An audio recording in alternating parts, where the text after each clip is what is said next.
Hi guys, and welcome back to another Dot Race video, and today we're going to be playing MotoGP 21. Continuing on with our MotoGP World Championship, it's time for round 8 right here in Catalunya. So starting in pole position is Francesco Bagnaia, Johan Zarco Miller on the front row, with Rins, Quartararo, Marquez on the second, Mir, Martin, Oliveira, Binder, Marquez, Lecuona, Morbidelli, Savadori, Espargaro, Grant, Petrucci, Vinales, Rossi, Marini, Bastianini, Nakagami and Aleix Espargaro at the back of the grid.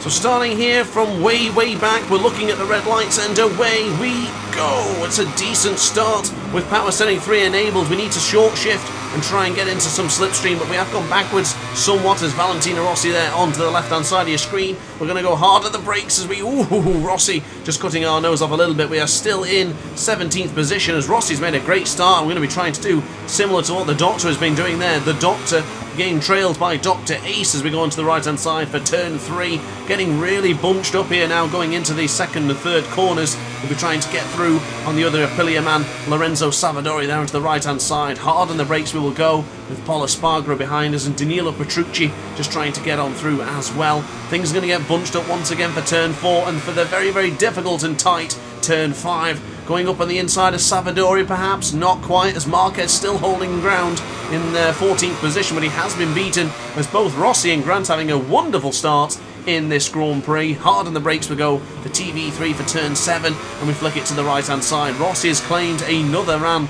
Brilliant stuff there coming in from the 9 times world champion. Right hand side for the 9th corner of Catalunya, right onto the rear of Iker Lecuona. He managed to get through into qualifying 2 here today and just earlier on at 4 PM, but we now get up in the inside of Iker Lecuona. 13th place for Grant, 12th place there for Valentino Rossi. Great job from the man on board the Petronas SRT Yamaha. So Pecco Bagnaia still leads the way with Johan Zarco and Alex Rins currently looking like your podium as things stand. Miguel Oliveira in 11th spot as well, just up ahead of us on board the Red Bull KTM. Goodness me, Iker Lecuona having a bit of a Rossi moment going over the inside up into the Europe car. I'm not really too impressed with that one because it's compromised both our exit speeds, but we did manage to pick up some additional speed with power setting 3 enabled, losing a little bit of power as well. And now going onto the brakes, hard onto the anchors for turn 1. Right-hander we go for turn 1, left-hander for turn 2. Nice and tight to the apex and bring on the power just enough to get us into turn 3 with additional speed. Holding second gear, holding roughly around 90 miles an hour. Bring on the acceleration and we'll be trying to have a little bit of a lunge on Rossi the second we get the opportunity. Going into turn 4, nice and tight to the apex if we can, or close enough to on the exit. To see that sort of tight apex there on the exit, that's exactly how I like to take that particular corner. Now braking hard for turn 5. Will Rossi be going around the outside of Miguel Oliveira? Not quite. Oliveira's gone backwards in this one. Not what I expected from the man from Portugal. I did expect a little bit better as we'll dive with the inside of Valentino Rossi. Is Rossi going to be strong? Oh, is he ever? Beautiful move there from which would have been if we made it stick. But Rossi still able to hold us back. But I do believe turn 10 is our strongest point on this track. Lakaisha is certainly where we feel most comfortable as we go hard on the brakes for the left-hander of Lakaisha for turn 10. Nice and tight to the apex of this revised corner. Left-hand side will go. Miguel Oliveira is going to be a bit of contact there as well. Our front wheel just skipped the rear tyre of Miguel Oliveira, but we're still both on board and we managed to claim 11th place. That's another scalp claimed for Matt Grant right now, and I tell you what, we must be holding some sort of record with the amount of riders overtaken at this point of the season. Surely no one else has overtaken this many riders as we have. Of course, every single race we have to overtake a whopping ton because I qualify so poorly, but when in the race itself, not too bad. We tend to do alright in the races. We are definitely a Sunday man. We give everything we've got for the Sundays, so maybe the Saturdays, the sort of getting used to the bike, getting used to the track. That'll all come better in time, but for the time being, I do believe our biggest downfall is definitely the qualifying sessions. So nothing seems to have changed at the front right now. Bagnaia and Zarco Rins still holding that 3rd position very comfortably, and there does appear to be a bit of a gap brewing up at the front there. It's gotten actually quite large. You can see Zarco, Bagnaia and Rins in the distance, but this is all going to be a battle for 4th position. There is Jack Miller, there's Quartararo, Martin, Marquez, is that Joan Mir, Brad Binder, Franco Morbidelli, and now Grant, as we get super close to Franco Morbidelli there. Lord almighty, I thought we were going to have a bit of a coming together there as we just entered that corner a little bit too quicker than we probably should have done. But now onto the right-hand side for turn 9. Franco Morbidelli, he is in range and is ready to be overtaken. He's asking for it. We'll get hard on the brakes for Lakaisha. Can we go around the outside? This will be a wonderful move if we can get the job done. That is fantastic. Round the outside for Franco Morbidelli. Now lining up Brad Binder for the left-hander, as Binder qualified extremely well, but of course it doesn't really matter when you're losing positions in the race. Joan Mir ran it wide, and we've not only just pinched it from Joan Mir, we've pinched it from Brad Binder as well. Up into 8th position already goes the man who is occupying 2nd place in this World Championship. Franco Morbidelli fights back immediately. That's what you got to do at championship level racing. Fight back immediately the second you let the opportunity slip away from you. And now across the line we will go. Not the fastest man on track. That is definitely Pecco Bagnaglia's baby right now, as a 1:39.072 goes the Italian. And speaking of Italians, Franco Morbidelli right there just ahead of us on board the Yamaha, of course. We go into the left-hander for turn 2. Right-hander we go for turn 3. Nice and tight to the apex. Keep it in tight, hold the throttle, hold it in as much as you can, and then get ready to bring on the power, as we just touched the inside line there, giving us a first track limit warning of this Grand Prix so far. Now, of course, I am eyeing up a potential 4th place finish right now, because look at Martin, look at Miller, look at Quartararo, Marquez, Mir, Morbidelli and myself. We are all very tightly contesting here. And speaking of tight, as we dive up to the inside of Franco Morbidelli, this will be another track limit warning for gutting the grass. Actually, no limit was given as we go into the left-hander of TV3 for turn 7, turn 8. That little kink navigated well. Right-hander now for turn 9, nice and tight to the apex. Bring on the power gradually, there it is. Bring on the power, bring it everything you can, and go hard on the brakes for Lakaisha, hard on the anchors, going around the outside of Joan Mir. A little bit of contact with Joan Mir. Oh, Joan Mir's gone down! Oh, major contact with Mir. He got sandwiched between both Marquez and Grant, and unfortunately, his Grand Prix has come to an early bath. Goodness me, I do apologise if that was my fault. But look at this gaggle of riders we've got here. Marquez diving on the inside of Miller. Who's going to be the strongest here going into Europe car? Miller's been absolutely mugged. He's lost 3 positions to 3 riders in just 1 corner. Absolutely devastating for Jack Miller. We now take over from Marc Marquez's 7th spot, and we are now up into 6th.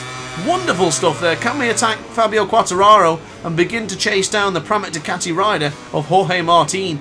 Going into turn 1, we were brave on the acceleration there. Beautifully done as well on the brakes too, going into the right-hander. Now onto the right-hander once again for turn 3. That rear tyre getting a little bit out of shape there. As you can see on the bottom right-hand corner of your screen, looking at the depiction of the tyres, right-hand side of the tyres looking a bit worse for wear. Of course, many right-handers here in this circuit. It's difficult to maintain the amount of tyre life that you need for a whole duration of a Grand Prix. Quartararo ahead of us, of course, looking for a moment, looking for a weakness from Fabio Quartararo. If we see one, you better believe we're going to take it. Going up on the inside is a potential opportunity. A little bit of contact made there. Going into the TV3 a little bit. Oh, don't touch my... Oh! I thought he was going to touch my rear tyre then. Oh my goodness. Usually in this video game, if they touch your rear tyre, you are out. And thank goodness we both stayed up on our respectable motorcycles there, as we now go into Lakaisha with a 1/10 of a second advantage to Fabio Quartararo. Quartararo has not seen enough yet as he tries to push me wide. Going into the right-hander, Quartararo's gone down! Going into the left-hander, Quartararo made contact with our rear tyre and has just crashed out of this race. He has met his demise and will no longer be competing here in the Catalan GP. Scary moment for myself there. Scary moment with a couple of moments there with actually both Joan Mir, Fabio Quartararo in TV3 and then Quartararo again going into Lakaisha. We've been able to escape somewhat unscathed. We did lose a bit of time to Jorge Martin. We still have plenty of fuel remaining, so I guess now it's a time of just sitting back, relaxing, getting back in the chair, focusing on what's going to happen, and grab the controller with both hands and give it everything we've got for the 120% difficulty on the AI, of course, right now. Left-hand side we go for turn 2, right-hand side for turn 3. We'll begin to chase down Jorge Martin, a 1/10.5 of a second quicker than our best lap from earlier on, which was the 1:39.433, of course, in the sense of a fast lap time, 0.4 of a second down to Pecco Bagnaglia's lap time, which he set on lap 2 of 8 so far. So I mentioned earlier that the goal would be 4th position, and I tell you what, that is certainly on the cards for us right now. We just have to make sure we get past the Pramac Ducati rider of Jorge Martin. Now bear in mind, in the past when we've gone up against Pramac Ducati riders, it's usually been Johan Zarco, and Johan Zarco has come out on top. And of course we won't be chasing down the guys up ahead of us. Alex Rins is quite far ahead. 4 seconds is the gap to Pecco Bagnaia, so I guess it is literally going to be 4th place or 5th place. That's it for us. That's the best we can sort of conjure up in this Grand Prix today. But starting 16th place and finishing 5th is a great result nonetheless. But if we can take away just a couple more points from that Pramac Ducati team, maybe we'll still hold our position in 2nd place in the team championship standings. That's where we're going to be looking. I don't see Lorenzo Savadori, and I don't see Aleix Espargaro. And of course, Espargaro starting from the back of the grid here in his home Grand Prix. It was an absolute disaster, and I don't quite frankly see him anywhere near the top 10 positions. I haven't seen him all Grand Prix, if I'm truly honest with you. But wonderful exit coming out of the Europe car there. Get across the line, and we are going to put us ourselves very close to the fastest lap of the race there. 1:39.153 goes to the man in 2nd place in the World Championship. Good stuff there for the Moto2 World Champion, the 27-year-old from Warrington, of course, as we go into the left-hand side for turn 2, right-hand side for turn 3. I'm sure you're knowing the score of this track right now as we go onto the right-hand side, holding the throttle, 96 miles an hour, bring on the acceleration. A second track limit warning coming in there for the way of Matt Grant as Jorge Martin has a brief look behind him to see where Grant is positioning. Now we're 0.8 of a second clear from Marquez and about 0.8 of a second behind Jorge Martin, so it's going to be very tough to gauge this one now. We might have enough to chase down Jorge Martin, but as far as the tyres go, I think the tyres are saying otherwise on this penultimate lap. Maybe the tyres don't feel like they've got something left. I feel like we've still got plenty left in the tank, and I do believe we will be able to chase down Jorge Martin just as long as we are smooth and confident with this motorcycle. Of course, turn 10 is our key area. We are so good on the brakes going into La Caixa, so we should, in theory, be able to take a few more tenths away from Jorge Martin, and you better believe that's what we've just done. I crashed there a long time ago now, it feels like. It's 1 season ago, I crashed there in the pursuit of Sam Lowe's in a 2nd position. We will not be doing that here today, and I don't want to jinx myself, I really don't, so I'm going to touch wood on my table here on my desk. I have never crashed out of a session in MotoGP yet. We have still finished in every single race, no DNFs for this man right now on your screen. I really hope I've not jinxed myself, but for the time being, power setting 3, using a little bit of slipstream across the line where we'll go on the penultimate lap. The fastest man on track right now, a 1:38.964 for the British rider. We're going hard on the brakes for turn 1, nice and tight to the apex. What a wonderful entry that was going into the first corner. Now alongside Jorge Martin, who's going to be bravest on the right-hander. It's going to be Jorge Martin for the time being. We briefly moved up into 4th position, but Martin still holds on very firm. Do we have a chance going up on the inside into the right-hander here? Not close enough. There's no need to sort of go for any would-be lunges at this stage of the Grand Prix. We have some corners we are superior than Jorge Martin, and they are the odd few, and Martin's just that little bit stronger than we are. Left-hand side will go now for turn 5. Turn 6, a little kinkier for the left-hander, and turn 7 for the TV3. Is this going to be the moment? Not quite. Wonderfully positioned there for Jorge Martin. Very defensive, very brave from Jorge Martin as well. Hard on the brakes will go for turn 9. Nice and tight to the apex to bring out the maximum amount of power. With the slipstream enabled, we might be able to get through into La Caixa for turn 10. Hard on the brakes will go. Can we go around the outside? Yes! Beautifully done, but we have run it wide going into La Caixa. Is Martin going to be able to strike back? It's going to be very close into the right-hander of turn 11. Wonderfully done for Grant there, positioning that Aprilia exactly where it needed to be. Right-hander now for turn 12. I think that's job done. Pecco Bagnaia is looking like he's going to win his 2nd victory of the season. Might be his 3rd. I've actually lost count. But nonetheless, Bagnaia wins. Johan Zarco takes 2nd. Alex Rins hold on to 3rd. And Grant takes 4th place after a thrilling battle with Jorge Martin.